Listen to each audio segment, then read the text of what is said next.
ఇక్కడ నా హెయిర్కి అయితే నేను హెయిర్ సీరం అనేది అప్లై చేసుకుంటున్నాను. ఈ హెయిర్ సీరం చాలా బాగా వర్క్ అయింది నాకైతే.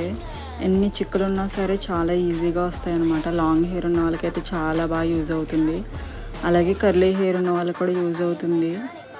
చిక్కులు ఎక్కువ ఉంటే ఇది యూజ్ చేస్తే చాలు, ఈ ఒక్క సీరం చాలు. ఎక్కడికైనా వెళ్ళాలన్నా అర్జెంటుగా జడేసుకోవాలి అని అనుకుంటే తొందరగా అయిపోతుంది అనమాట. చిక్కులు తీసుకొని జడేసుకోవడానికి మనం నచ్చినట్టు స్టైలింగ్ చేసుకోవచ్చు హెయిర్కి. బిఫోర్ ఇంకొక సీరం యూజ్ చేశాను కానీ అది అంతగా వర్క్ అవ్వలేదు, నాకు స్పిటెట్స్ ఎక్కువైపోయినాయి. ఈ సీరం అయితే రేటింగ్ బాగుంది అండ్ ఇంకా యూజ్ చేసిన వాళ్ళు కూడా బాగుందని చెప్తున్నారని నేను కూడా తీసుకున్నాను. ఇది స్కాల్ప్కి అయితే అప్లై చేసుకోను, ఎందుకంటే స్కాల్ప్కి ఆయిల్ పెట్టుకోవాలి. ఓన్లీ మిడ్ లెంత్ వరకే పెట్టుకుంటున్నాను. ఆఫ్టర్ హెడ్ బాత్ తర్వాత కూడా ఈ సీరం అప్లై చేసుకుంటే హెయిర్ అంతా చాలా స్మూత్ అండ్ సిల్కీగా ఉంటుందన్నమాట. డిస్క్రిప్షన్లో ఇస్తాను, మీరు యూజ్ చేయండి.